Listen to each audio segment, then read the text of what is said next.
Bueno, entonces ahora em, vamos a poner detener el video. Voy a compartir pantalla, chicos, a ver si puedo. Y ustedes me dicen si se ve.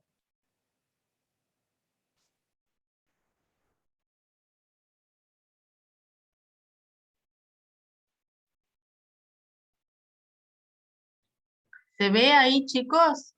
¿Se ve la pantalla? ¿Se ve la clase? ¿La diapositiva? Sí, profe. Sí, profe.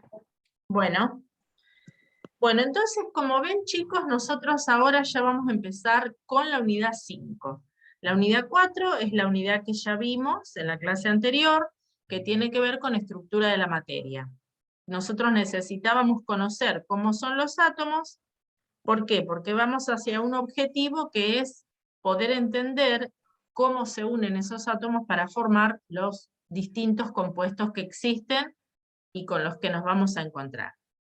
Entonces, el siguiente tema es tabla periódica. La tabla periódica para nosotros va a ser una herramienta fundamental porque nos va a permitir sacar muchísima información que va a ser información vital justamente con ese objetivo, poder entender cómo están unidos los elementos para formar sustancias. Desde las sustancias más sencillas, como podría ser el agua, que le hemos mencionado tantas veces, hasta una sustancia mucho más compleja, o una macromolécula, como puede ser un hidrato de carbono, una proteína, un lípido, que no lo vamos a ver nosotros en nuestra materia, pero que sí necesitamos entender cómo esos átomos se unen para formar esas grandes estructuras que serán moléculas fundamentales en la parte biológica, digamos. Entonces, bueno, la tabla periódica necesitamos conocerla y necesitamos ver toda la información que la tabla periódica nos puede brindar. Bien, vamos a ir medio rapidito por la primera parte, que es más que nada histórica. Hubo muchos intentos de ordenar los elementos desde la antigüedad, hasta 1869, que se presenta la tabla de Mendeleev. Mendeleev fue un científico ruso que tuvo la visión de ordenar los elementos por propiedades químicas, los elementos que existían hasta ese momento, ¿no? Dejando vacíos algunos lugares en la tabla, como ven, por ejemplo, si ustedes miran acá, acá no hay un elemento, sino que dice que habrá un elemento que tenga una masa de 44, pero que no se sabe cuál es. Acá, por ejemplo, habrá un elemento que tendrá la masa de 68, pero que no se sabe cuál es. Y así sucesivamente. Entonces, ¿cuál fue el éxito que tuvo la tabla de Mendeleev? Primero, que justamente mostraba que los elementos seguían una ley que él llamó la ley periódica, que hacía que mostraba que las propiedades de los elementos variaban con su peso atómico. Es decir, iba ubicando los elementos en la tabla y veía que llegaba un momento que por propiedades tenía que ubicarlos debajo de otros. Entonces decía, bueno, acá llegué, por ejemplo, al litio. Sigo ubicando por pesos atómicos, y ahora cuando llego al sodio, resulta que veo que el sodio tiene las mismas propiedades que el litio. Entonces, ¿qué hago? Lo ubico abajo. Y ahí empezó a formar los grupos. Eso le permitió decir o expresar esto que llamamos ley periódica, que ahora ha cambiado, pero en ese momento decía que las propiedades de los elementos variaban con el peso atómico de manera periódica. Ordenó los elementos que existían entonces por pesos atómicos crecientes y dejó lugares libres para aquellos elementos que no se habían descubierto. ¿Por qué tuvo muchísimo éxito? Porque después, cuando se fueron descubriendo esos elementos, resulta que coincidían con lo que había dicho Mendeleev. Más o menos en la misma fecha salió otra tabla muy similar, que fue la de Lothar Meyer, que ubicaba a los mismos elementos, pero por propiedades físicas. Y coincidían, eran tablas muy parecidas. Nosotros, si ustedes recuerdan lo que vimos ayer y se acuerdan un poquito las fechas,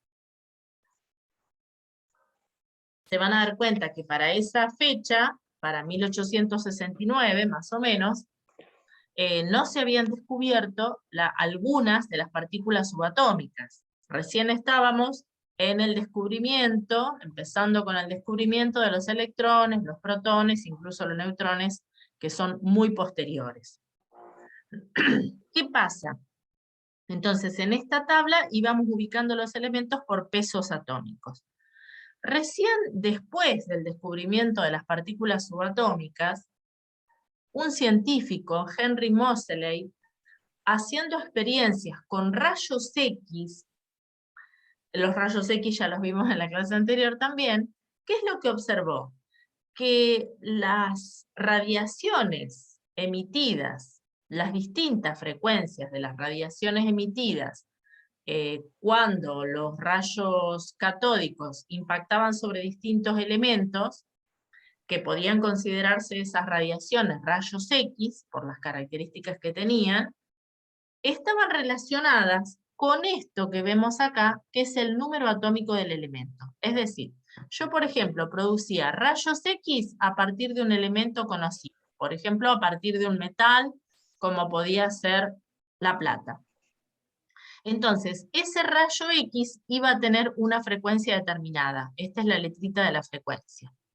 ¿Qué es lo que encontró Moseley? Que había una ecuación matemática que permitía relacionar la frecuencia de la radiación con el número atómico del elemento, no con la masa, sino con su número atómico, que ya sabemos que no es ni más ni menos que el número de protones que tiene el núcleo de cada elemento. A y B eran constantes que ya habían sido determinadas en forma empírica, es decir, experimentalmente. ¿Qué le permitió esto a Moseley? Construir justamente esta ecuación le permitió construir una gráfica donde uno podía poner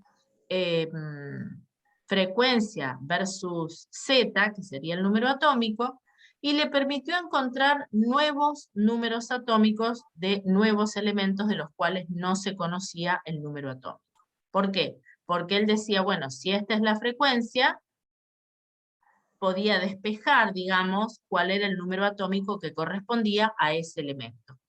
Entonces, a partir de ahí, ¿qué es lo que se volvió entonces a mirar la tabla periódica y dijo, bueno, en realidad los elementos pueden ordenarse por números atómicos crecientes, y ahí se solucionaban algunos problemas que tenía la tabla de Mendeleev. Y aparece esta nueva ley periódica, digamos, el nuevo enunciado de la ley periódica, que dice, las propiedades de los elementos químicos varían con el número atómico de manera periódica.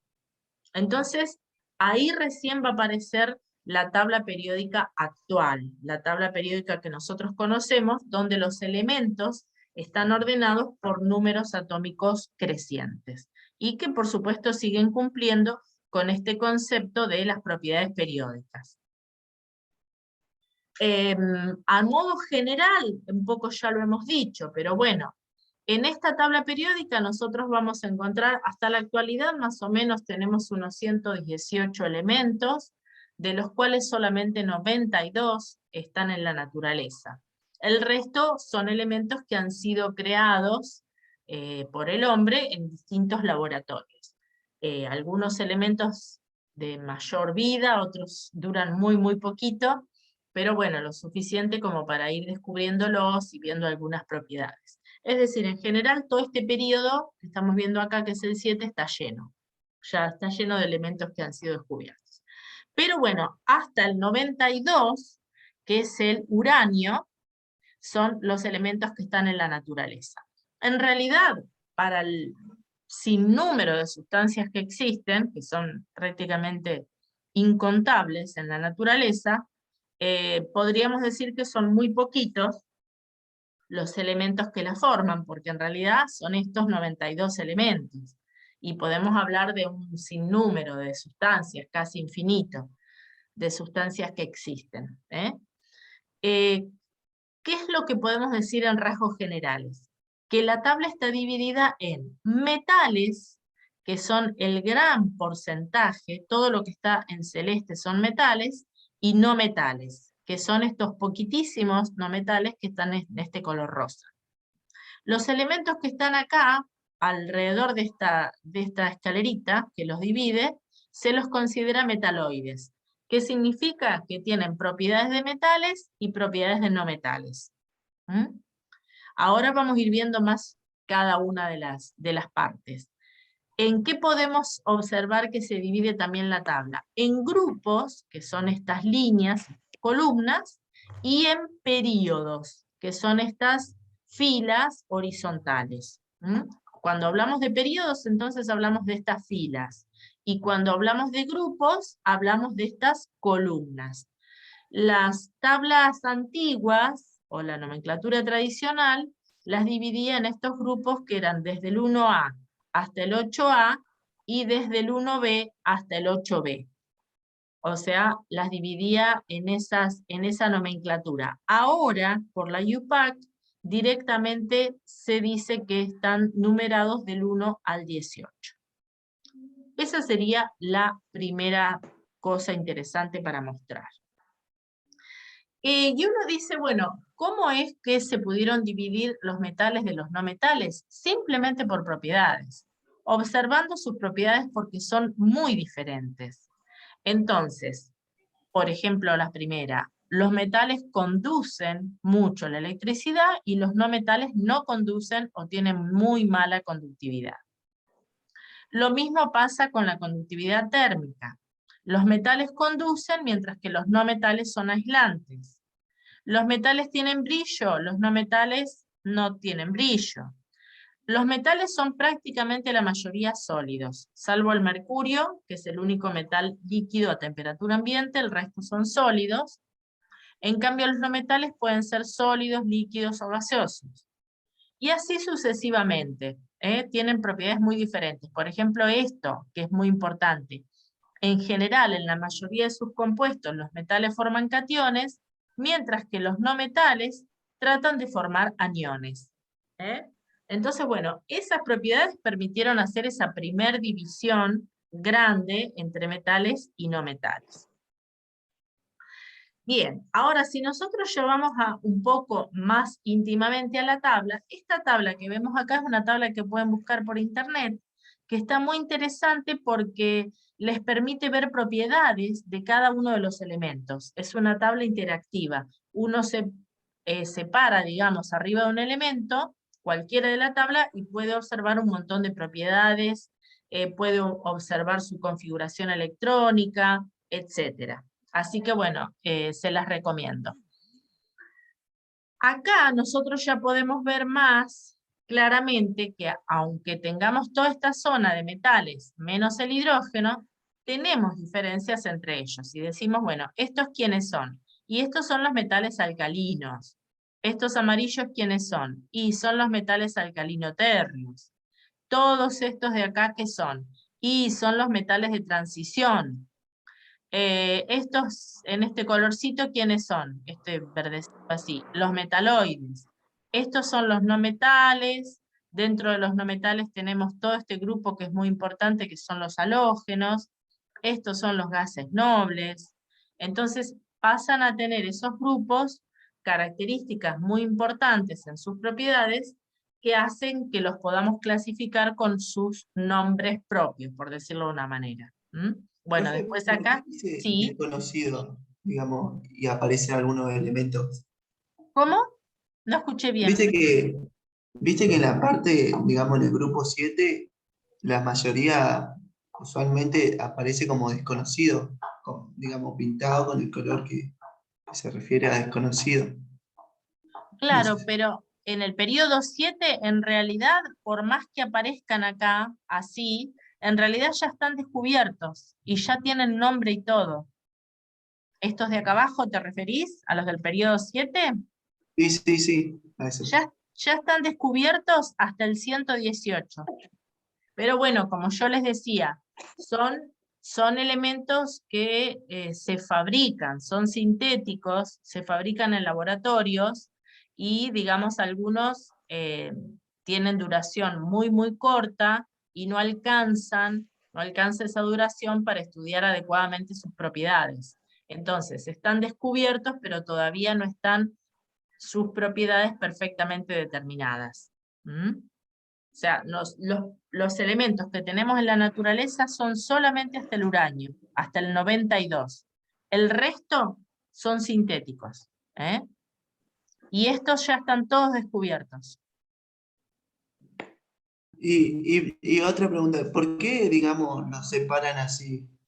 Viste que, por ejemplo, el 57, el 58, todo eso están separados de la tabla.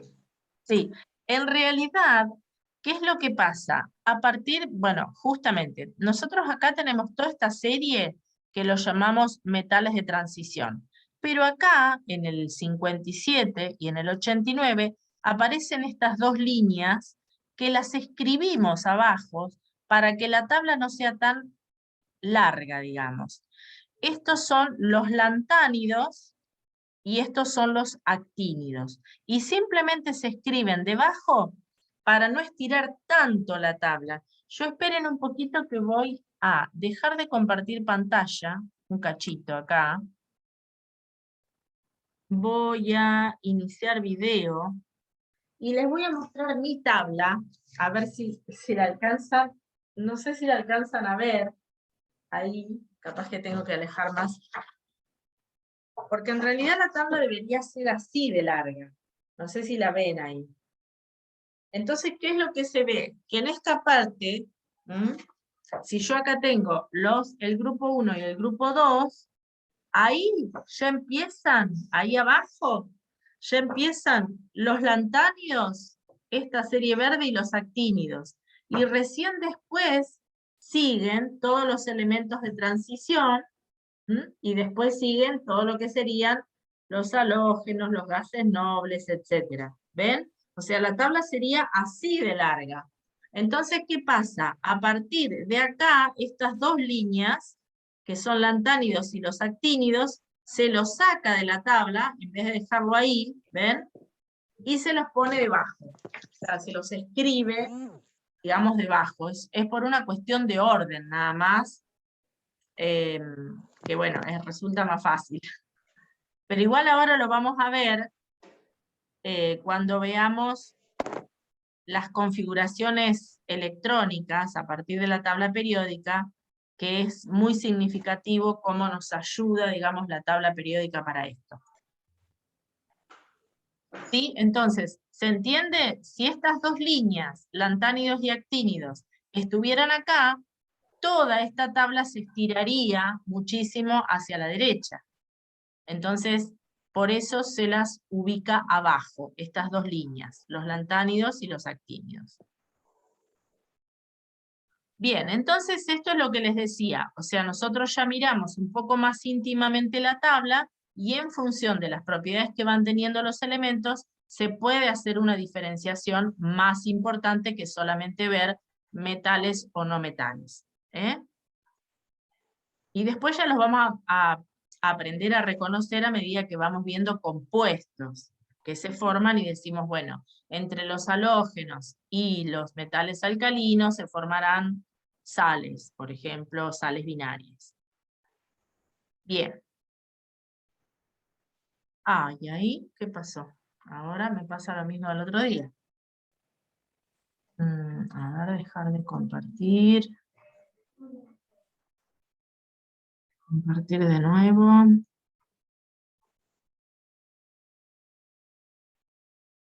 No. No me deja pasar. A ver.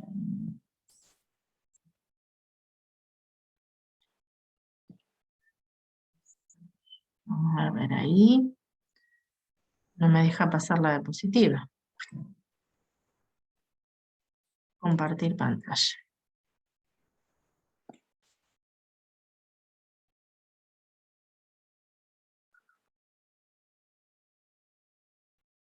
Ahí está. Bien. ¿Se ve, no? ¿Se ve, chicos? Sí. Sí. Bueno. Entonces, uno dice, perfecto. Acabamos de ver que los elementos... Vamos a volver atrás un cachito, ahora que se puede. Que los elementos de un mismo grupo comparten, por ejemplo, propiedades. Uno dice, bueno, uno toma la línea de los gases nobles y dice, bueno, ¿por qué están encolumnados? Y porque todos tienen más o menos las mismas propiedades, se comportan de la misma manera. La línea de los halógenos, ¿por qué están encolumnados? Flúor, cloro, bromo, yodo. Y porque se comportan más o menos de forma similar. ¿Por qué están encolumnados litio, sodio, potasio, rubidio, cesio? Porque tienen las mismas propiedades, tanto químicas como físicas. Perfecto, eso ya nos lo había dicho Mendeleev, Lothar Meyer, ¿sí? Que ya habían probado esto y en forma experimental habían visto eso.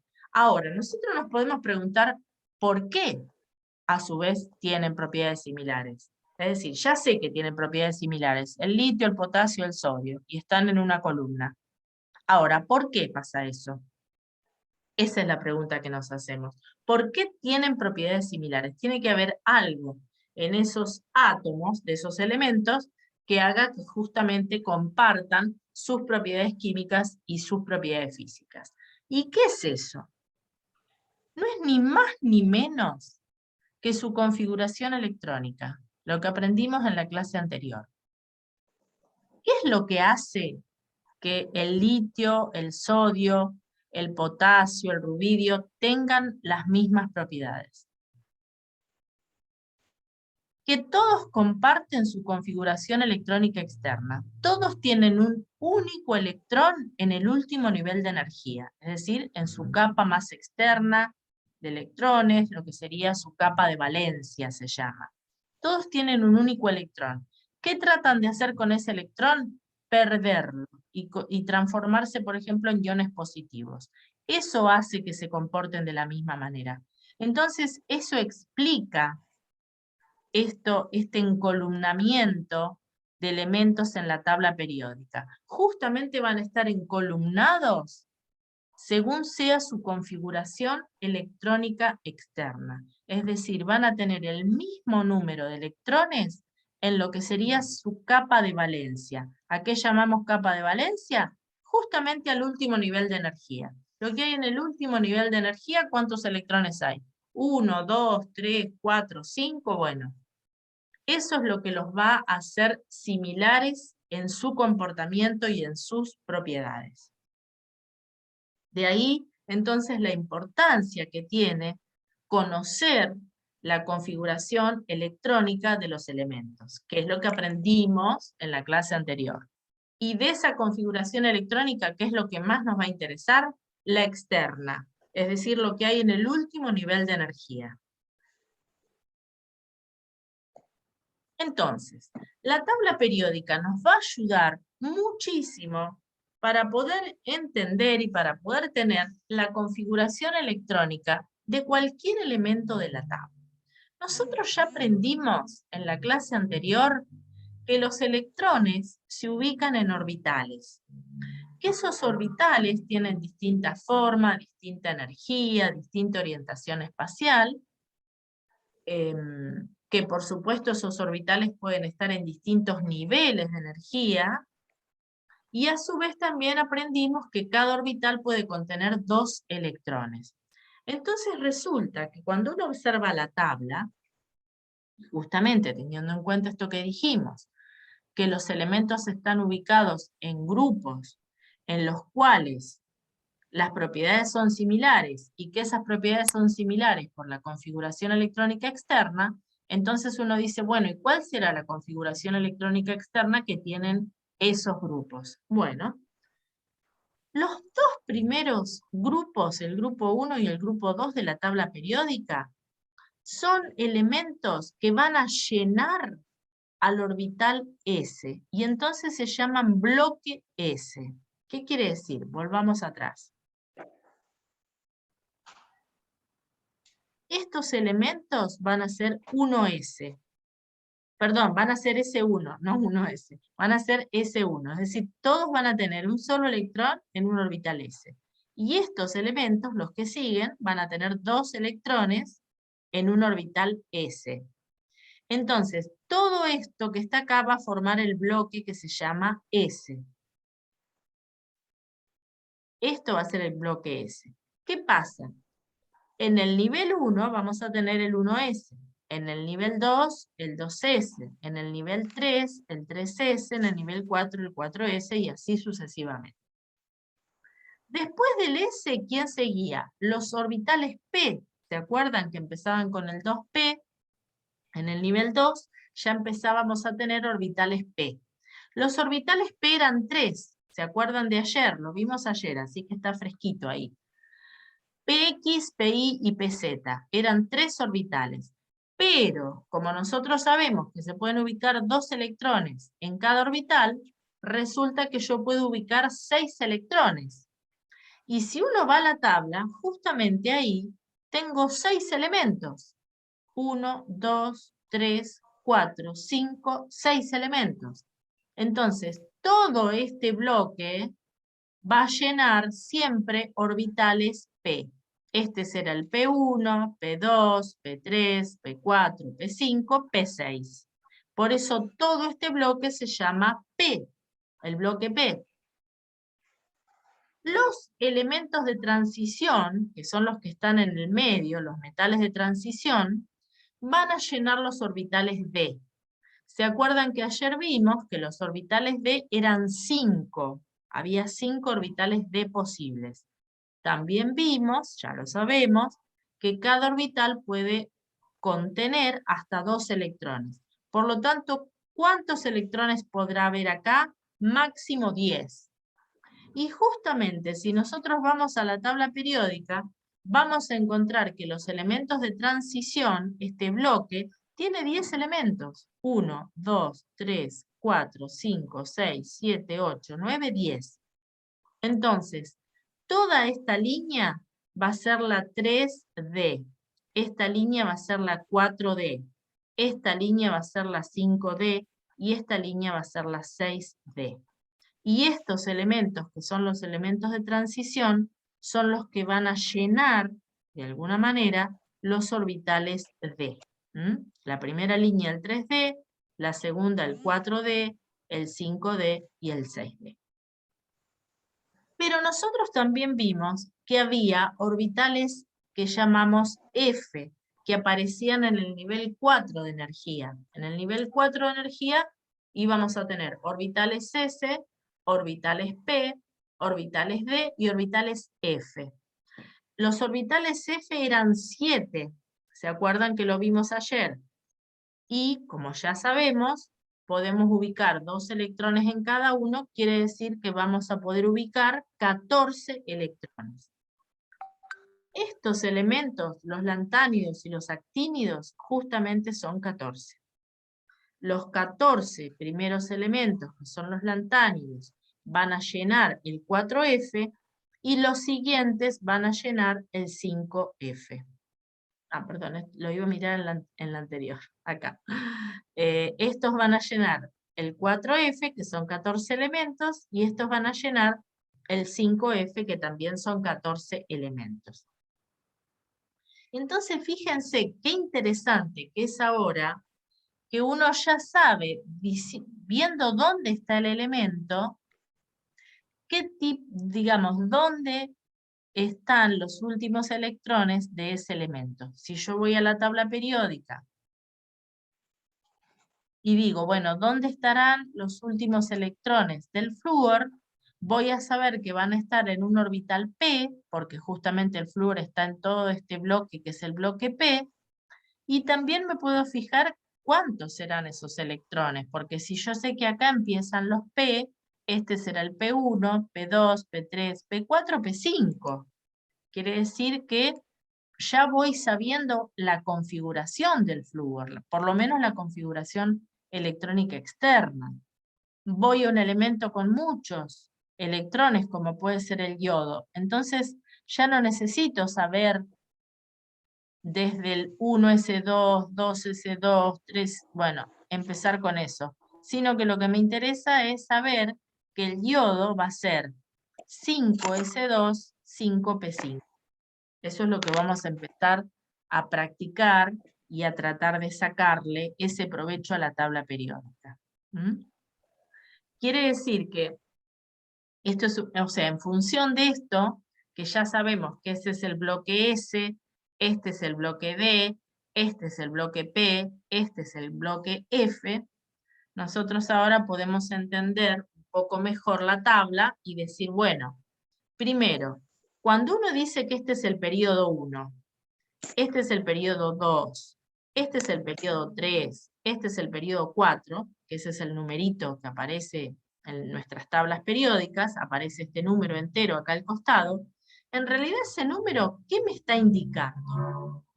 En realidad ese número me está indicando el nivel de energía en el cual se encuentran los últimos electrones de ese elemento. Eso es lo que me está diciendo. Este 1, este 2, este 3, este 4, no es ni más ni menos que el valor del número cuántico principal n. ¿Sí? Entonces ahora yo digo, bueno, el flúor, para volver al mismo ejemplo, ¿dónde tiene, en qué nivel de energía tiene sus últimos electrones? En el 2. En el nivel 2. Él está en el periodo 2, por lo tanto sus últimos electrones estarán en el periodo 2. Voy al cesio.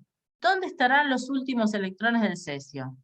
En el nivel 6 de energía. ¿Por qué? Porque él está en el periodo 6. Ya sé eso.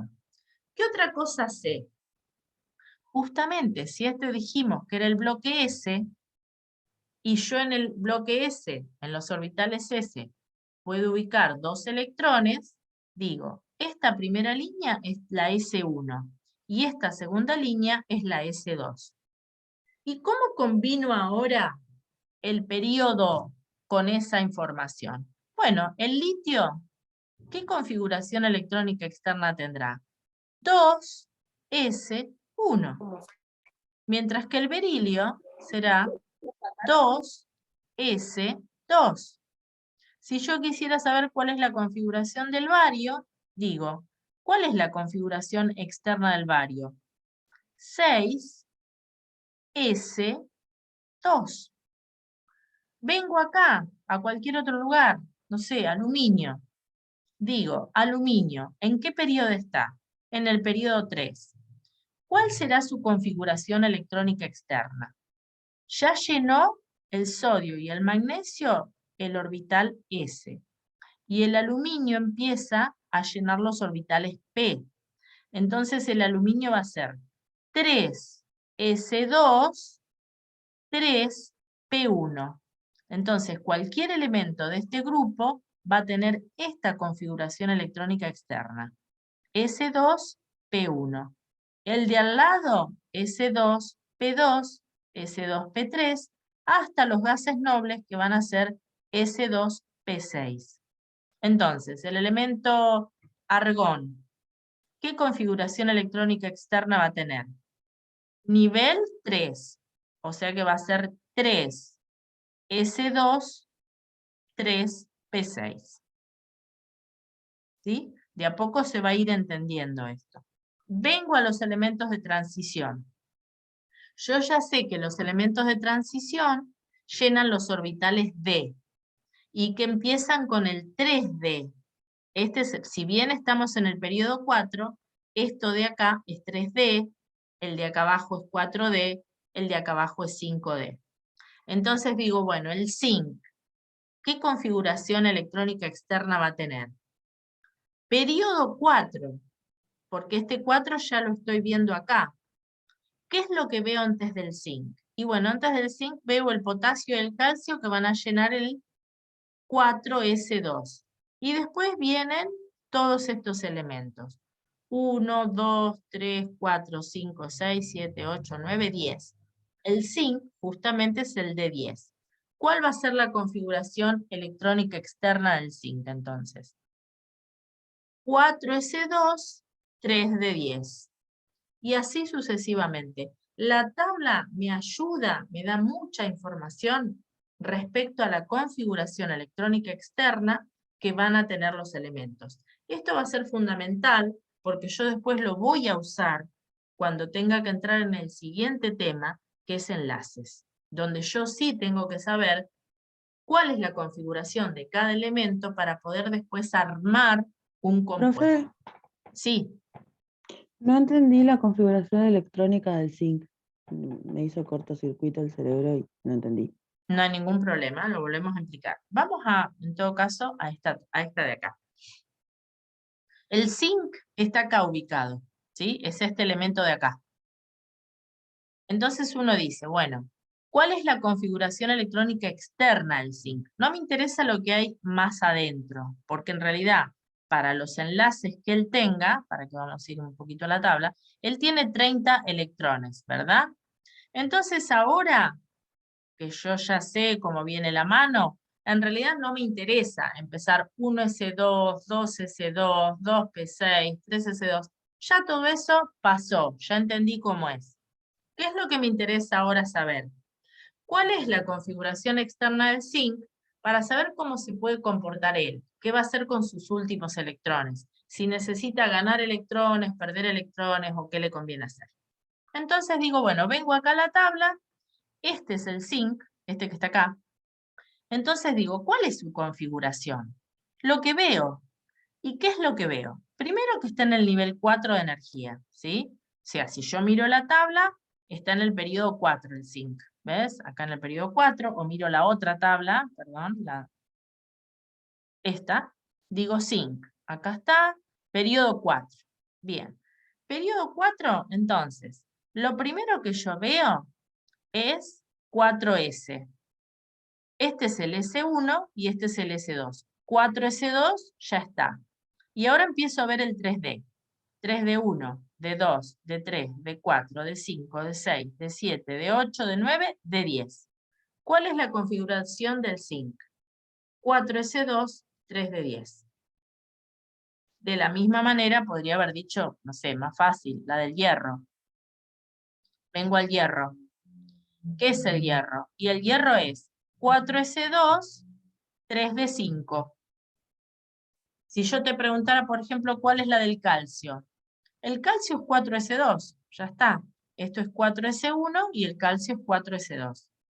Me vengo, no sé, al cloro y digo, ¿cuál es la configuración del cloro? Está en el bloque P, el cloro. Está en el periodo 3, ¿sí? Periodo 3, bloque P. Como ya me estudié la clase, ya aprendí, digo, bueno, el cloro está acá, este de acá es el cloro. Entonces digo, ¿qué configuración electrónica externa tiene? 3s2, esto ya lo pasé, y ahora empiezo con los 3p. P1, P2, P3, P4, P5. 3p5. Y ahí tengo la configuración del cloro. 3s2, 3p5. ¿Mm? Bueno, y así se puede, ahora vamos a hacer unos ejemplos, después de ver todo esto. Gracias, profe. Entonces, no, por favor. Estábamos entonces en esto. Ya vimos que los periodos coinciden con el último nivel de energía donde tengo electrones. Este número que aparece acá en la tabla periódica. Y que entonces cada uno de los grupos que yo voy a ver me va a decir de alguna manera, me lo dice, me lo informa, cuántos electrones tengo en el último nivel de energía. ¿Mm? Entonces, por ejemplo, como dijimos recién, el zinc va a ser D10S2. En realidad nosotros lo decimos al revés, de como aparece incluso en algunas tablas, para no llevarnos a confusión. Lo primero que yo veo de izquierda a derecha es el 4S, y después recién veo el D10. Acá está puesto al revés, ven que dice D10S2. Eso lo hacen así las tablas para mostrarnos el último nivel de energía más al final. Pero digamos, yo prefiero hacerlo al revés simplemente para decir lo que me dice la tabla. Lo que veo en la tabla de izquierda a derecha. Entonces, como decía recién, vengo al cloro, vengo al bromo, ¿qué es lo que veo? Cualquiera de ellos va a tener esta configuración externa. S2P5, es decir, va a tener 7 electrones de valencia. ¿Esto con qué coincide? Con la nomenclatura tradicional, la antigua, digamos. Están en el grupo 7A y todos estos elementos van a tener 7 electrones de valencia, es decir, 7 electrones en el último nivel de energía. Para el flúor va a ser en el nivel 2, para el cloro va a ser en el nivel 3, Para el bromo va a ser en el nivel 4. Pero su configuración electrónica externa coincide perfectamente. Y lo mismo para cualquier otro elemento de cualquier grupo.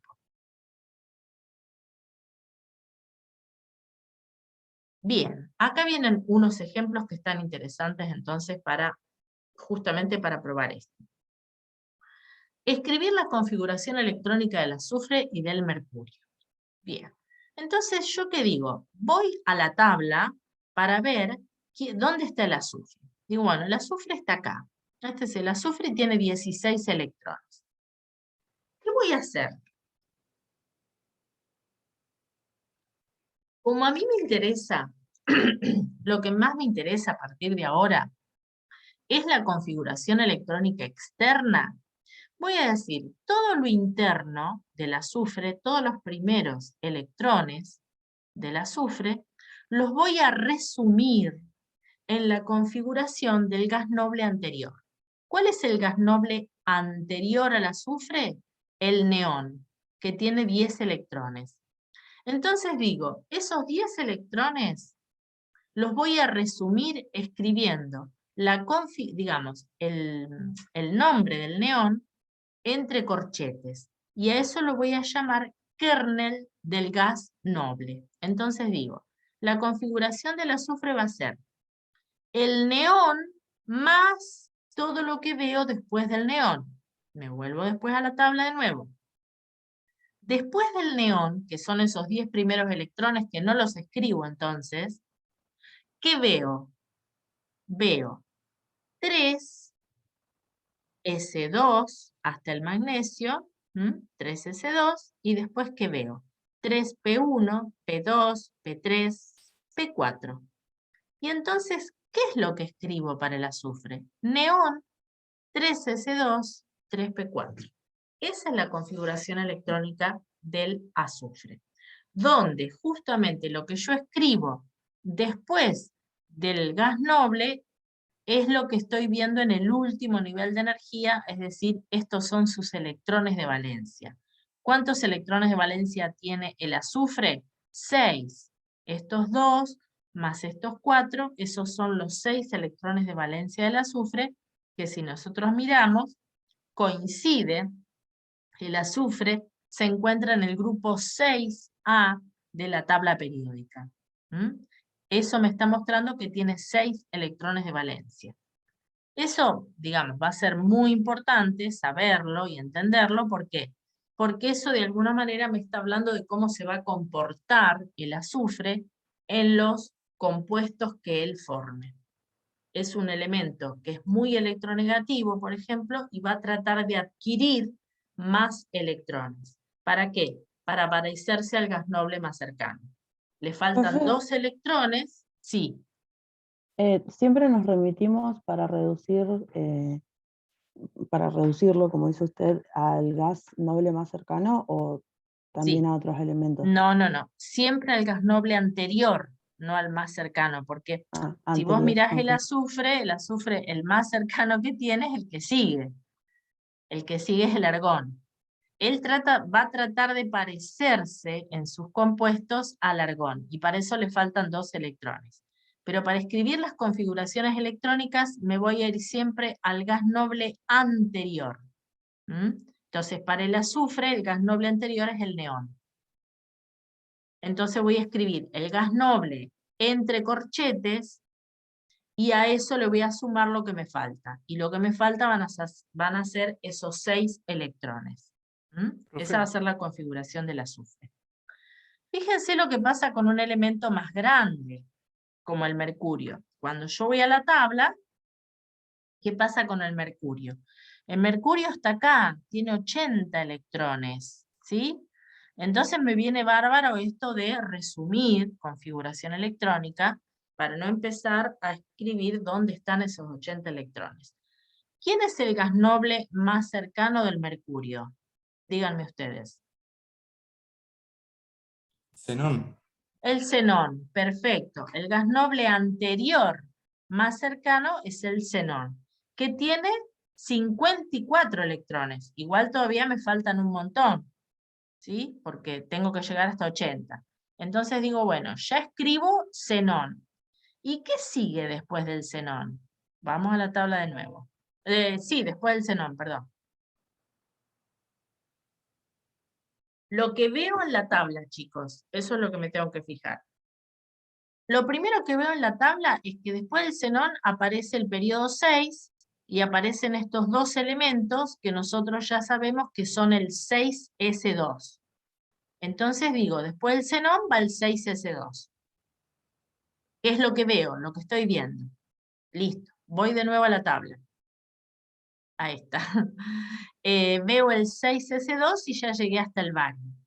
Ahí va a aparecer la línea de los lantánidos, que es esta línea de acá, 57, 58, 59, bueno.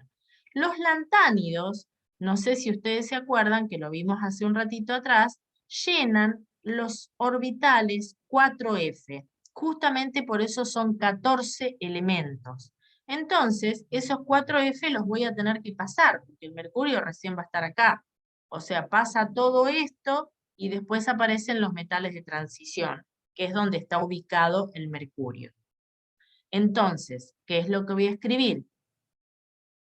Voy a escribir xenón 6S2, 4F14. Toda la primera línea de los elementos de transición interna, o de los lantánidos, los tengo que escribir. Y hasta ahí ya llevo 16 electrones después del xenón. Pero ¿quién más viene después de ese 4F? Después de terminar con esto, que es el lutecio, fíjense, aparecen lo que serían los metales de transición que llenan los orbitales D. Esta línea primera es el 3D, esta línea segunda es el 4D, y esta línea donde está el mercurio es el 5D. ¿Y el mercurio cuál es? Es el último. Entonces va a ser ¿quién? El 5D10. Porque esto va a ser D1, D2, D3, D4, D5, D6, D7, D8, D9, D10. Entonces el mercurio va a ser el último de esos elementos de ese periodo, donde estamos llenando los orbitales D. Entonces tenemos xenón, 6S2, 4F14, 5D10. Y ahí tenemos la configuración del mercurio. Como yo les decía, es lo que vemos en la tabla de izquierda a derecha después del gas noble. Todo lo que aparece después del gas noble. Dijimos que teníamos que ubicar 80 electrones. Veamos si eso es cierto. Tenemos el xenón, que ¿cuántos tenía? 54, y a eso le sumamos 2 electrones del 6S2, 14 electrones del 4F y 10 electrones del 5D. Y ahí tenemos los 80 electrones del mercurio. Profe, Sí.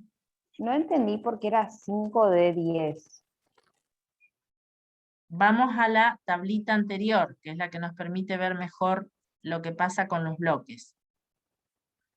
Estos elementos, que son los elementos de transición, entre los cuales está el mercurio, llenan justamente los orbitales D. Teníamos 5 orbitales D, y nosotros acá tenemos 10 elementos. Cada orbital, 2 electrones. ¿Dónde está el mercurio? Si vos vas a la tabla, el mercurio es este. Vamos a la tablita. ¿Sí? El mercurio está acá. Después del zinc viene el cadmio y acá viene el mercurio. Todo esto son los elementos de transición, los metales que se llaman de transición. Entonces el mercurio es este. Vamos a la tablita anterior, que es más fácil de ver. Acá está el mercurio. Entonces, esta línea es la línea 3D. Esta es la línea 4D, y estos 10 elementos van a llenar los orbitales 5D. Y acá está el mercurio. Entonces, yo después del xenón, que justamente está acá, este es el xenón, este que estoy marcando, ¿qué es lo que viene? 6S2, después van a aparecer los 4F, acá no se ven, por supuesto, en la otra tabla sí, 4F14, 5D1, D2, D3, D4, D5, D6, D7, D8, D9, D10. El mercurio es el 5D10. ¿Se entiende?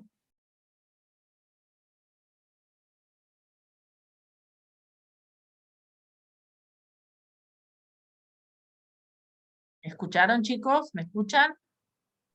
Sí, profe, Sí, profe. Sí, no ahí entendí. bueno. entendí, profe. Ahí Bueno. entendí, gracias. Bueno, ¿para qué otra cosa nos puede servir mucho la tabla? Para hacer algo al revés y decir, bueno, me dan una configuración electrónica y me dicen, a ver, ¿qué elemento será? Entonces, tengo esta configuración electrónica, por ejemplo. Argón, entre corchetes, y después tengo 4S2, 3D10, 4P5. Lo primero que yo sé es que el periodo es el 4, es decir, que es un elemento que va a estar en el periodo 4, porque acá estoy viendo el 4 como el mayor nivel de energía. Los últimos electrones están en el nivel 4 de energía. Entonces me voy a ubicar ahí y voy a ver para arriba. Voy al nivel 4, ¿sí? Va a ser un elemento que va a estar acá, en este periodo, nivel 4.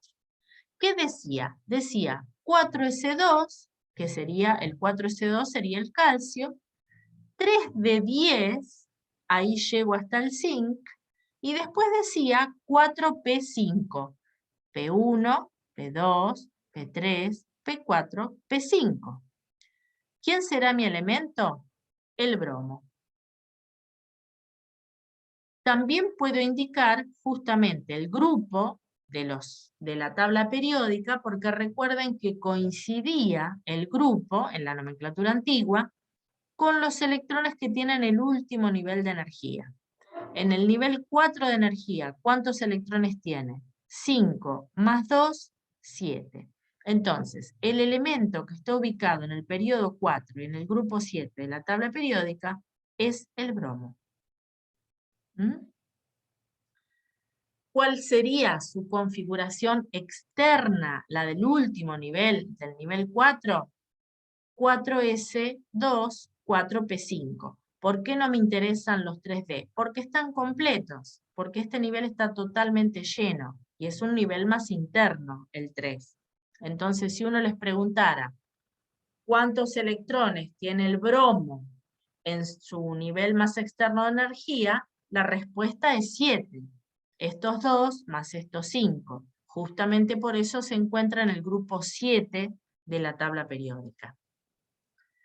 Fíjense que acá hemos puesto esos electrones, como aprendimos ayer, en el diagrama de orbitales. Entonces tengo 2 electrones en este orbital 4s y tengo 5 electrones en este orbital 4p. Este electrón, que yo creo que ayer se los mencioné, el último electrón del bromo, es el electrón que se llama electrón diferenciador. Porque es el electrón que te permite, si vos das los números cuánticos de ese electrón, eso te permite identificar o diferenciar al átomo. Entonces, ¿qué puede pasar en un problema cualquiera?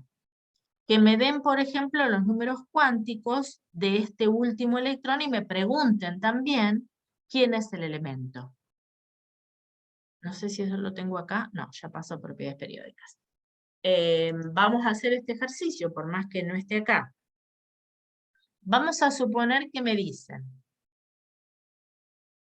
que diga cuáles son los números cuánticos del último electrón del bromo. Entonces yo digo, bueno, este electrón, ¿en qué nivel de energía está ubicado? Díganme ustedes.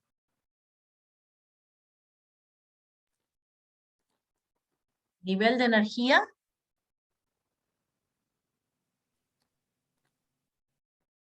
¿7 no es? No. Nivel de 4. energía, 4. 4, perfecto. El 4 es el nivel de energía en el cual está, que coincide con el grupo, coincide con el periodo en el cual se encuentra el bromo. El bromo se encuentra en el período 4, justamente n, que es el número cuántico principal, es igual a 4. Bien. Ya sabemos quién es m, quién es n. ¿Qué pasa con L? Esto lo vimos ayer. Si n es 4, L puede tomar valores que van desde 0 hasta n-1. 0, 1, 2 o 3. Si esto es un orbital P, ¿se acuerdan de ayer qué número tomará L, el número cuántico L? ¿No era n-1? N-1 es una de las posibilidades, que sería 3, ¿no es cierto? N-1, pero no es este caso. ¿Qué valor toma L en este caso si este electrón está en un orbital P? 1. Perfecto. Si ustedes se acuerdan o miran la clase de ayer, cuando L vale 0, el orbital es de tipo S. Cuando L vale 1, es un orbital de tipo P. Cuando L vale 2, es de tipo D. Y cuando L vale 3, es de tipo F. En este caso, como nuestro electrón está en un orbital P, yo ya sé que L vale 1. ¿Qué pasa con M? ¿Qué valores podía tomar M, que es el siguiente número cuántico, cuando L valía 1, por ejemplo? L.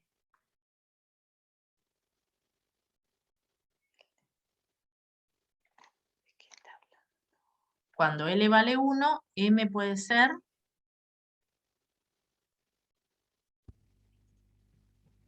¿Qué valores podía tomar M? ¿Se acuerdan? El número cuántico magnético. Era del Menos mismo uno. L L a 0 a negativo, más L. 0 o L positivo. Perfecto. Menos 1, entonces 0 o más 1. Entonces uno dice, bueno, ¿cómo se distribuyen esos M en estos tres orbitales? Que serían el PX, el PY y el PZ. Este va a ser el que consideramos M-1, este va a ser el que consideramos M0, y este va a ser el que consideramos M más 1. Por lo tanto, mi electrón va a estar en un orbital que es M más 1. Hasta ahí ya tengo N4, L1, M más 1. Y a su vez mi electrón, ¿qué característica va a tener? ¿Va a ser más un medio o menos un medio?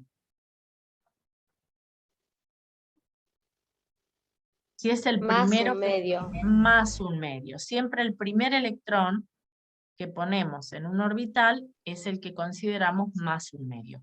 Por lo tanto, yo también podría escribir cuáles son los números cuánticos de este electrón que llamamos el electrón diferenciador. N igual a 4, L igual a 1, M más 1, spin más un medio. Me podría haber encontrado con un problema que me dijera al revés, que me dijera, bueno, dados los siguientes números cuánticos para el electrón diferenciador de un átomo, determinar cuál es el átomo, cuál es el elemento. Eso me podrían haber dicho también. Quizá hay algún ejercicio así en la guía de problemas. ¿Se entiende este concepto del electrón diferenciador? Que es el último electrón de un átomo. Hay algunos ejercicios en la guía, me parece, para trabajar con electrón diferenciador. Bueno, entonces, hasta acá, sí, En el valor de M, ¿cómo determina que M vale más 1? Es por el hecho de que en los valores, en el nivel P, hay el último nivel está cargado con un solo electrón y es positivo, por eso M es más 1. no. No. Ah, bueno, pues no entendí cómo tomamos que el M es más 1. Claro, nosotros ayer, cuando vimos la configuración electrónica en la clase anterior y empezamos a hablar de los números cuánticos, vimos que el número cuántico M, que es el número cuántico magnético, está relacionado con el número cuántico anterior, que es el número L, que es el número cuántico azimutal. ¿De qué manera? M puede tomar valores que van desde menos L, pasando por 0, hasta más L. ¿Hasta ahí me seguís? Sí. Por ejemplo, si L vale 1, M puede tomar 3 valores posibles. Tiene 3 posibilidades. Menos 1, 0 y más 1. Esos son los valores que puede tomar M. Justamente eso coincide con los 3 orbitales posibles que tenemos de tipo P, que son los que aparecen cuando L vale 1. Entonces, este orbital P, que llamamos P sub X, va a tener M menos 1. Este orbital P va a tener M igual a 0. Y este orbital P, que es el P sub Z, va a tener M igual a menos 1. No importa de qué manera esté el electrón, si el electrón está positivo o negativo, porque yo hasta acá estoy hablando solamente de orbitales. Este orbital siempre va a tener esos números cuánticos. N igual a 4, L igual a 1, M igual a menos 1. Igual es para el otro parcial. Pues voy a ver si el spin es positivo o negativo. Ah, ok. Gracias. Bueno, por ahí esto Profe. practicándolo, chicos, lo van a entender mejor. Sí, Hay alguien en el chat que puso si alguien te puede preguntar si puedes explicar la L porque no le anda el audio. la L, el valor Ahí, de sí. L. Sí. Bueno, a ver, vamos a salir un cachito de acá. Vamos a dejar de compartir un minutito.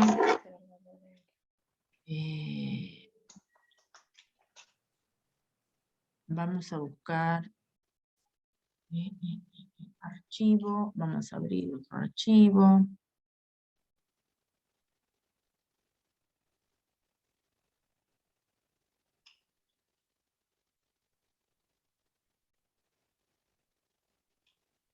Esperen un segundito, que vamos a abrir otro archivo.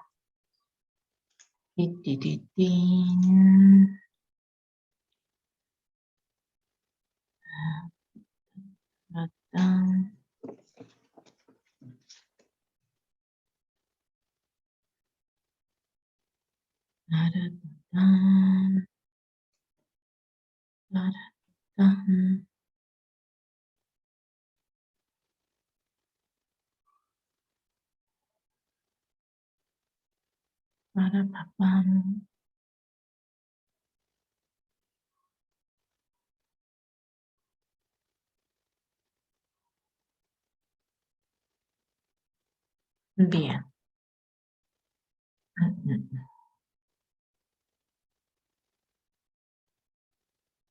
Vamos a minimizar ahora. Vamos a minimizar. Compartir pantalla. Y vamos a compartir esta. ¿Se ve ahí? Sí. ¿Se ve esta pantalla, chicos? Nosotros ayer vimos, cuando empezamos a ver números cuánticos, que eran las soluciones, dijimos, a la ecuación de Schrödinger-Dirac, vimos que esos números cuánticos eran 4 y que justamente nos permitían dar el ordenamiento electrónico dentro de cualquier átomo, y los definimos como número cuántico principal, n, que era nivel de energía, número cuántico subsidiario o azimutal, L, que es el subnivel de energía, pero además nos da la forma del orbital. ¿Qué es lo que vimos para L?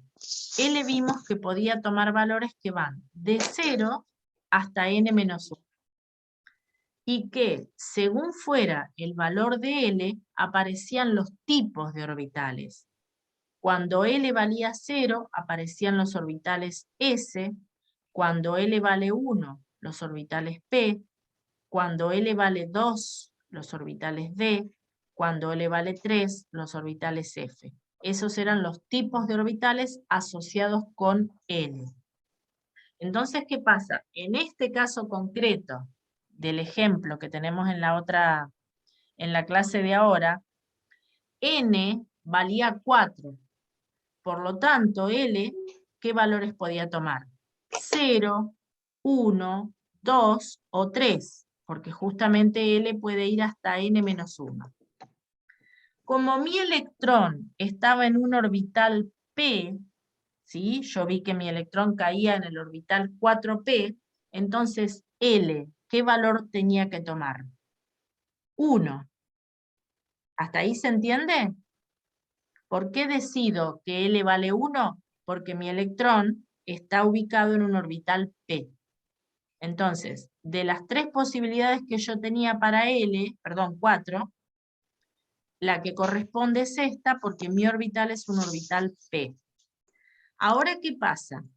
Sigue el número cuántico magnético. El número cuántico magnético puede tomar valores que van desde menos L hasta más L. Por lo tanto, si el número L es igual a 1, ¿qué valores puede tener M? Menos 1, 0 y 1. 1 positivo, ¿no? O sea, estos 3 valores que puede tomar M, cuando L vale 1, son menos 1, 0 y 1. No sé si acá teníamos un ejemplo. ¿Todo eso falta? No, esto es de la clase de ayer. Esto es de la clase de ayer. Acá está. Entonces, cuando yo tenía valores de M de menos 1 a más 1, los orbitales involucrados, ¿cuáles eran? Los 3 orbitales P, el P sub X, el P sub Y y el P sub Z. Entonces ahora, si yo vuelvo a la clase que estamos viendo hoy, dejo la clase de ayer, ahora ya me perdí, a ver dónde estamos acá. ¿Se ve ahí? ¿Estoy compartiendo o no? No, todavía No, no, no profe. está compartiendo. No, no estoy compartiendo, entonces esperen un poquito. A ver. Tengo que compartir pantalla y es...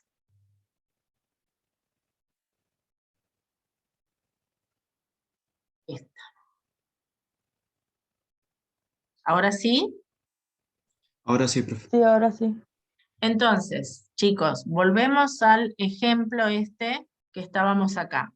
Si mi electrón está en el último orbital de los 3 posibles orbitales P, este era el que tenía M-1, este es el que tenía M0 y este es el que tiene M más 1. Hasta este momento, entonces, ¿qué tengo? N, que es el nivel principal de energía, es 4, este 4 de acá. L, que me da el tipo de orbital, es L igual a 1. ¿Por qué? Porque estoy en orbitales P. M es igual a más 1. ¿Por qué? Porque cuando tenemos orbitales P, M puede tomar valores que van desde menos 1, que sería este orbital, pasando por 0, que sería este orbital, llegando hasta más 1, que sería este orbital. Por último, lo único que me queda para ubicar, o para colocar, sería si el spin es positivo o negativo. Como es el primer electrón que entra en un orbital, lo consideramos, por norma, como el positivo, S más 1/2. ¿Estamos? ¿Se entendió? Sí. Bueno, esto es Sí, cuestión de profe. práctica, chicos. Bien, entonces ahora ya pasaríamos a la siguiente parte de esta misma unidad, que son las propiedades periódicas. ¿Qué hora es? 3:30. Tenemos un ratito. Bueno, las propiedades periódicas van a ser propiedades que también nos van a ayudar a interpretar lo que puede pasar con los elementos solo con mirar la tabla periódica.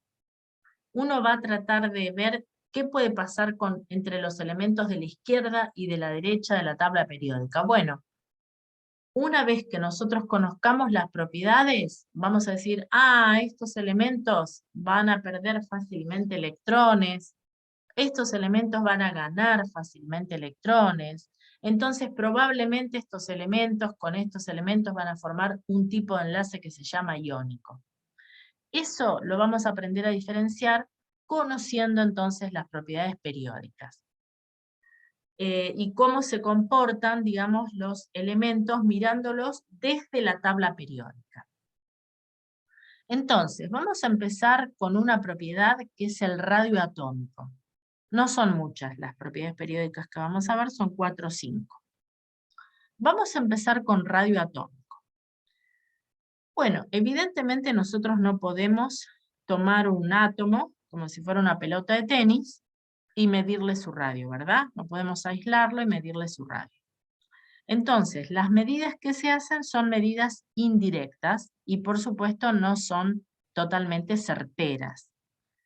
¿Qué es lo que se hace? Se toman medidas, por ejemplo, sobre sólidos, como pueden ser los metales, en los cuales los átomos están muy pegaditos unos con otros, o se toman medidas, por ejemplo, en moléculas, como podría ser este caso, que es una molécula biatómica, podría ser una molécula de oxígeno, por ejemplo, donde los dos átomos son iguales y están pegados. Entonces se define al radio atómico como la mitad de la distancia que existe entre los núcleos de dos átomos adyacentes, es decir, de dos átomos pegados. Esto en la práctica es difícil de hacer. Pero bueno, hay unos cuantos radios atómicos que ya están de alguna manera tabulados, lo cual quiere decir que hay tablas con dimensiones de radios atómicos. ¿Cómo varía el radio atómico a lo largo de la tabla periódica?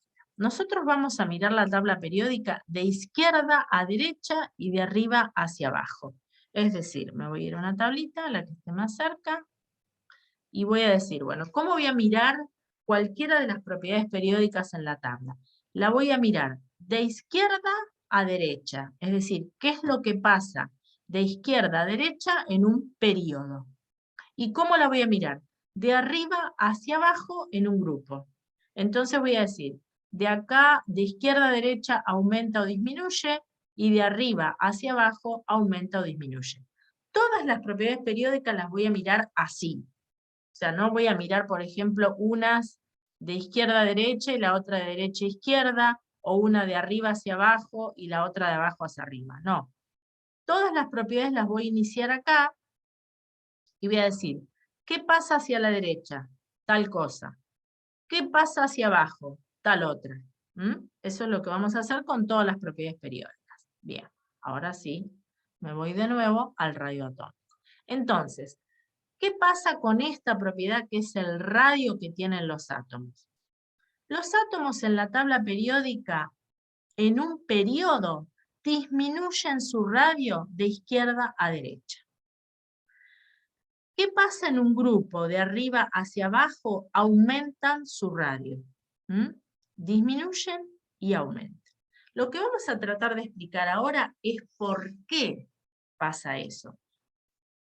Porque digamos, ¿qué es lo que nos interesa a nosotros? No acordarnos de memoria que el radio disminuye hacia la derecha y aumenta hacia abajo, sino saber por qué. Justamente al razonar por qué, no necesito acordarme esto de memoria. Entonces, para poder explicar la variación del radio atómico, incluso del resto de las propiedades periódicas, nosotros vamos a tener que tratar de entender este concepto que figura acá, que dice carga nuclear efectiva. Ustedes saben que en el núcleo, ¿qué tipo de partículas teníamos? Si se acuerdan de ayer.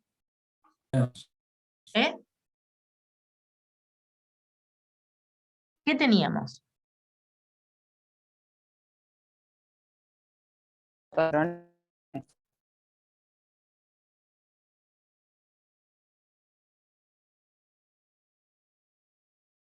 Se me desconectó, chicos. ¿Me escuchan? Sí, Sí. Ahora sí, profe. Bueno, se me había desconectado.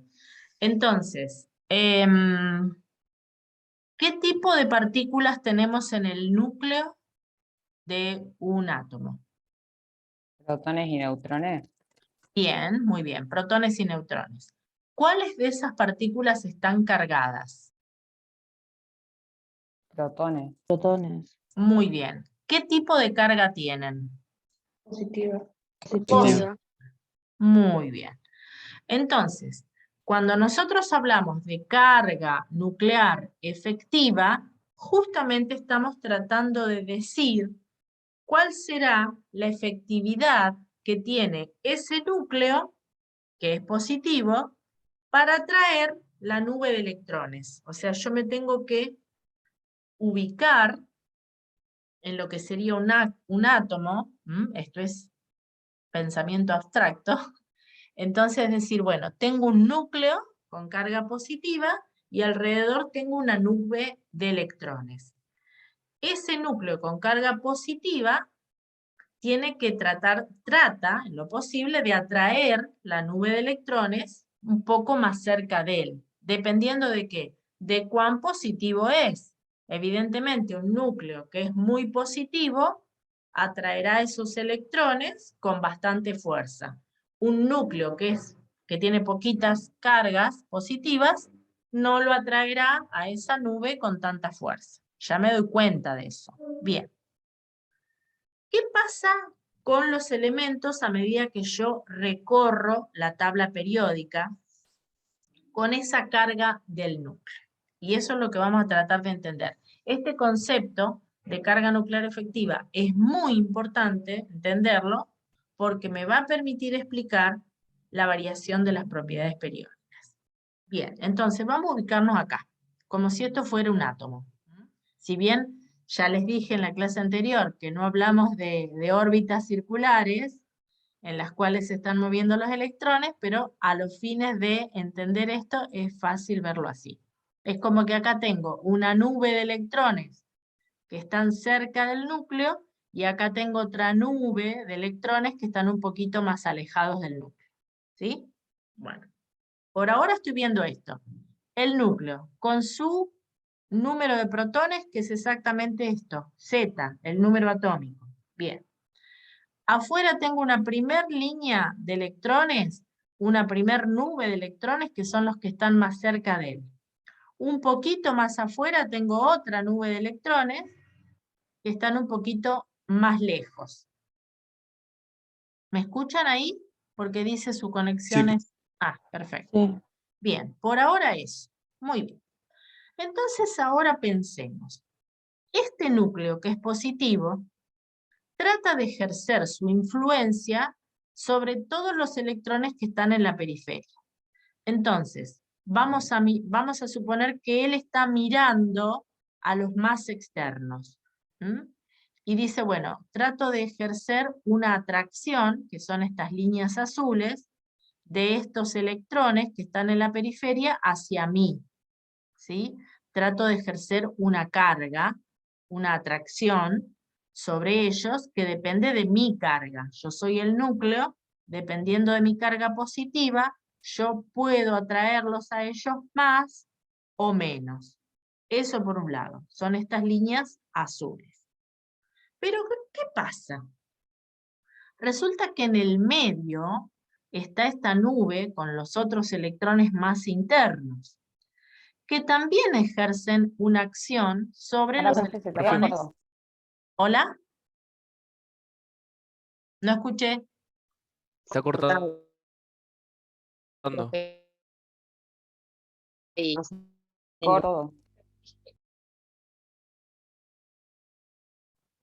A ver ahí, chicos, ¿me escuchan? ahora sí, profe. Bien. Ahora sí.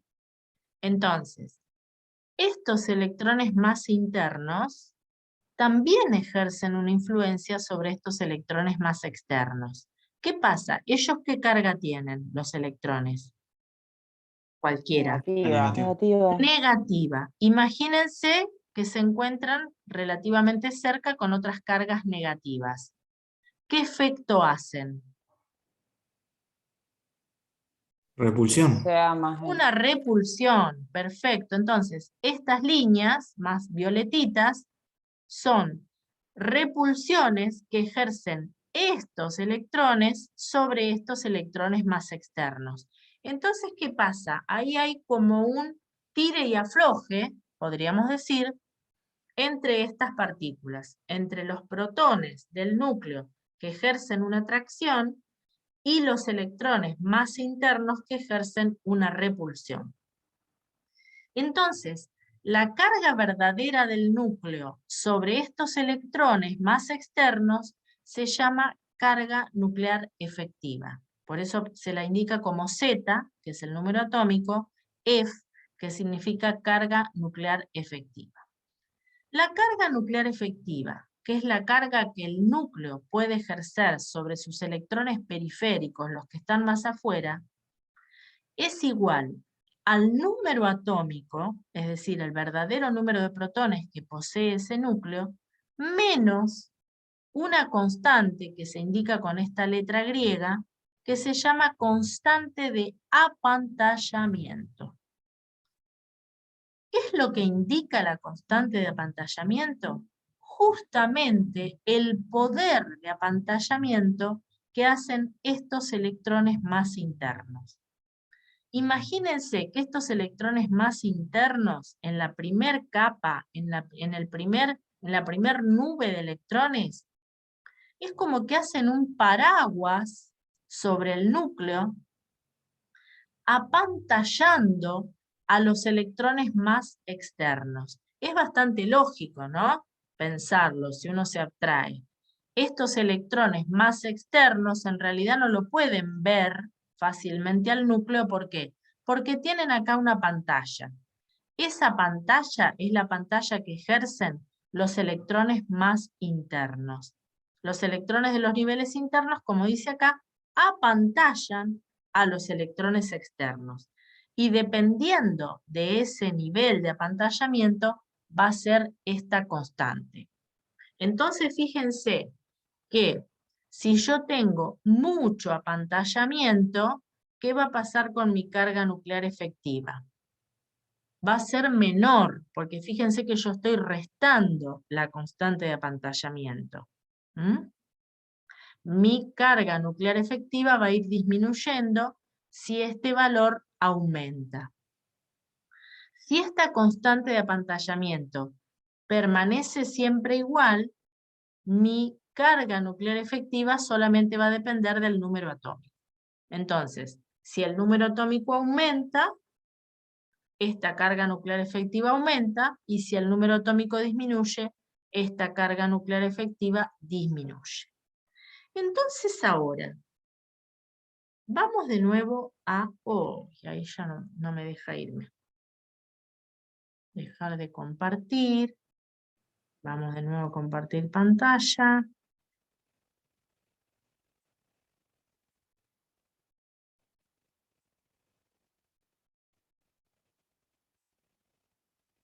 Vamos a ponerla así.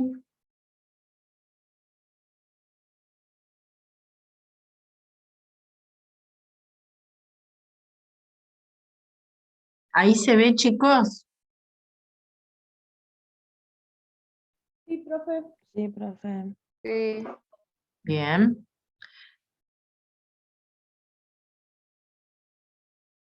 ¿Qué dijimos del radio atómico?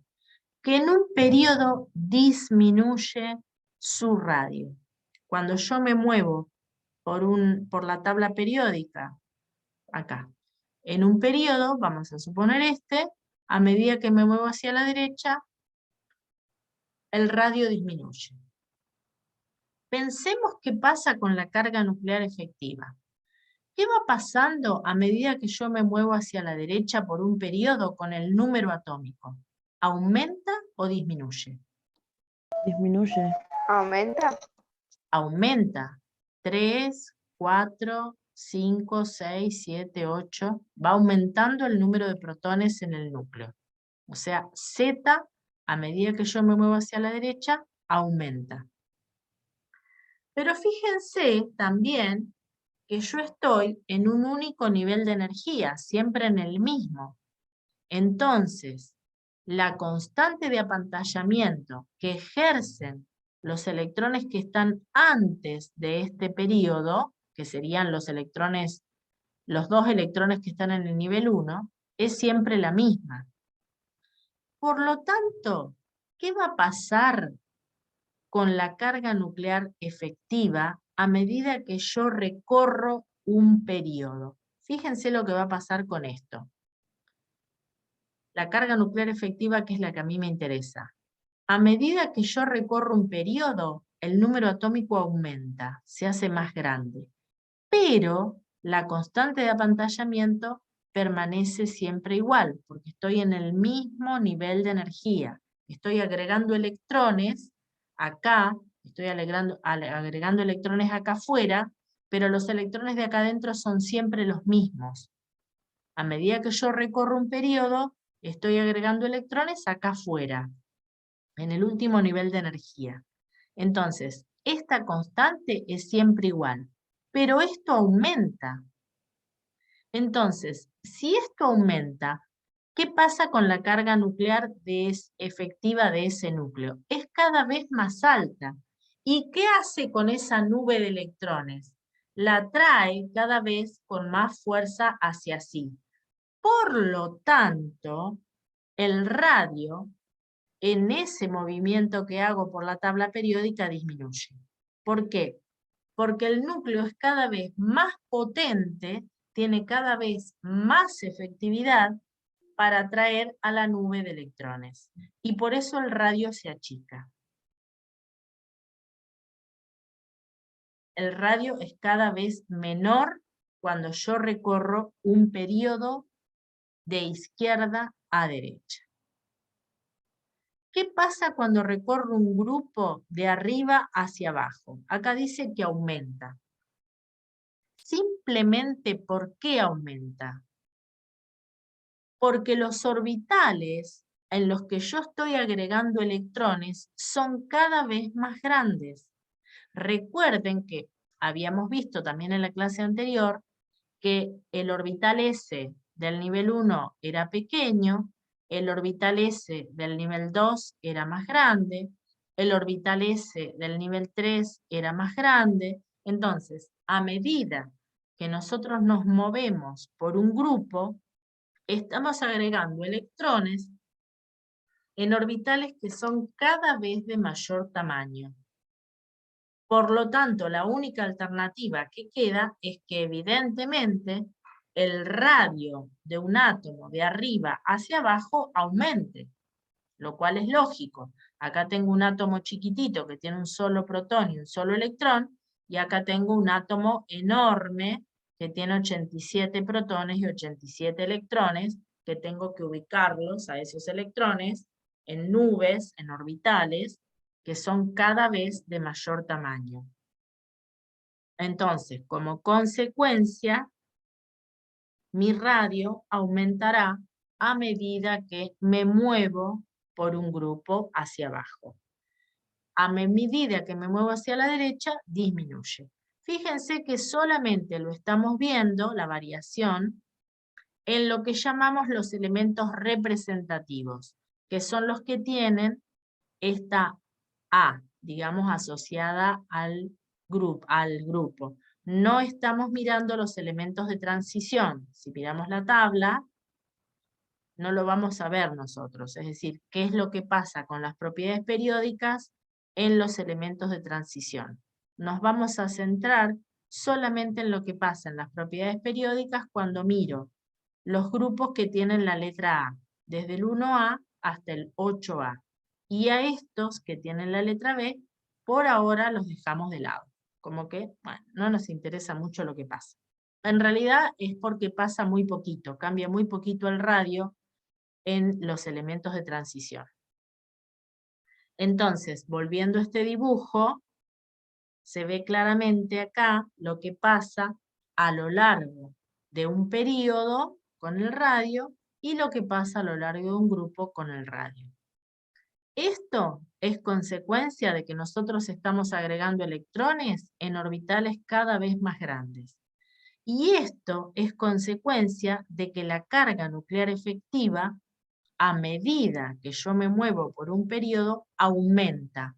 Por lo tanto, lo que estoy diciendo es que ese núcleo es cada vez más fuerte, tiene cada vez más eficiencia para atraer a la nube de electrones. Entonces la atrae cada vez con más fuerza y por lo tanto los radios se achican. Bueno, creo que con esto ya los maté por hoy. Vamos a dejar acá, chicos, en esta propiedad. Esperen que deje de compartir pantalla. Esta es la primera propiedad. La carga nuclear efectiva por ahí no es tan sencillo de entender. Por ahí lo puedo reforzar en la clase de la semana que viene para poder explicarlo un poco más en el pizarrón, que bueno, se hace un poco difícil en virtualidad, pero podemos retomar ahí carga nuclear efectiva y seguir explicando el resto de las propiedades periódicas. No son tantas, nos falta ver nada más que energía de ionización, energía de ionización, afinidad electrónica, electronegatividad y radio iónico. Nos faltan 4 propiedades periódicas, que en realidad, una vez que uno entiende radio atómico, las demás son mucho más sencillas de entender. Bueno, dejaríamos acá por hoy. ¿Quieren hacerme alguna pregunta, chicos, de esto o de cualquier otra cosa? Profe, el final, ¿es algo como cuando el núcleo tiene más fuerza para atraer la nube de electrones? ¿Qué pasaba con el radio? ¿Disminuía? Disminuye, exactamente. Cuando el núcleo es más potente para atraer a la misma nube de electrones, porque el núcleo, ¿por qué es más potente? Porque tiene más protones, porque es cada vez más positivo. Y la nube afuera es más o menos siempre la misma, porque los electrones están en la misma nube de energía, en el mismo nivel, como que están en el mismo nivel de energía. Entonces, si el núcleo es más potente, atrae esa nube cada vez con más fuerza y por lo tanto el radio se achica. Eso es lo que pasa en un periodo cuando nos movemos de izquierda a derecha.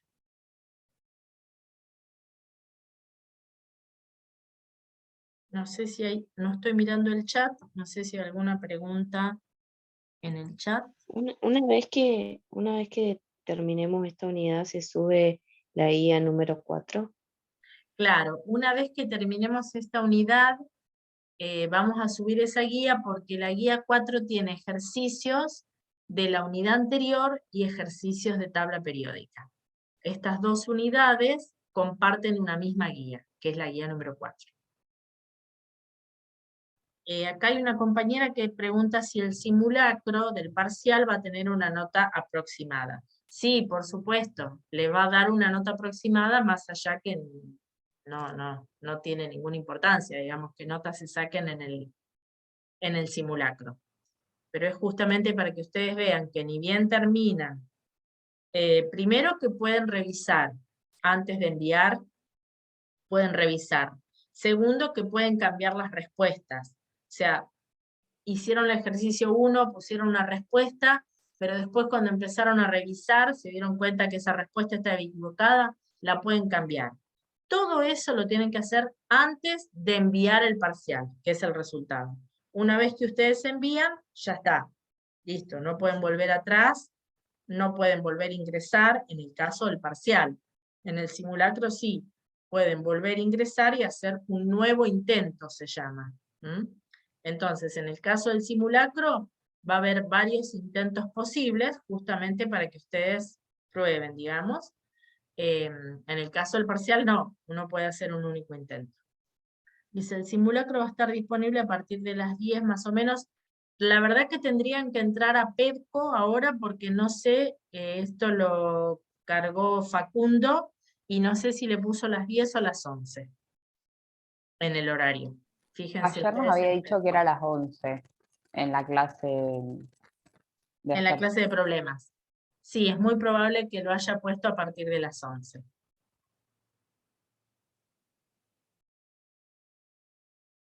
Así que bueno, si tienen dificultades, lo que hacen es empezar a escribirnos en la PEDCO, y ahí les empezamos a contestar en qué es lo que puede estar pasando. Sobre todo lo que nos interesa es esto de ver la metodología, o sea, por ahora no nos interesa evaluarlo. O sea, si a alguien ahora le salen mal todos los problemas, no importaría, ¿se entiende eso? O sea, el objetivo no es ese. Pero sí el objetivo es que ustedes entiendan cómo es el procedimiento para ir resolviéndolo, y cómo el mismo sistema les va dando, por ejemplo, la nota que se sacan en cada punto. Por ejemplo, si el ejercicio tiene un valor de 15 puntos, les va a decir que se sacaron 10 puntos en ese ejercicio. O que se sacaron 15 o que se sacaron 0, si el ejercicio está totalmente mal. ¿Mm?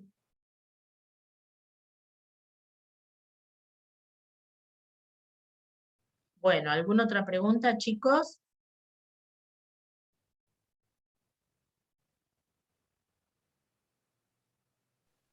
Por ahora no. Bueno, yo lo que diría entonces es que mañana, bueno, tenemos eso. Esperen que voy a dejar de grabar. Mañana tenemos eso. El martes que viene, si no me equivoco,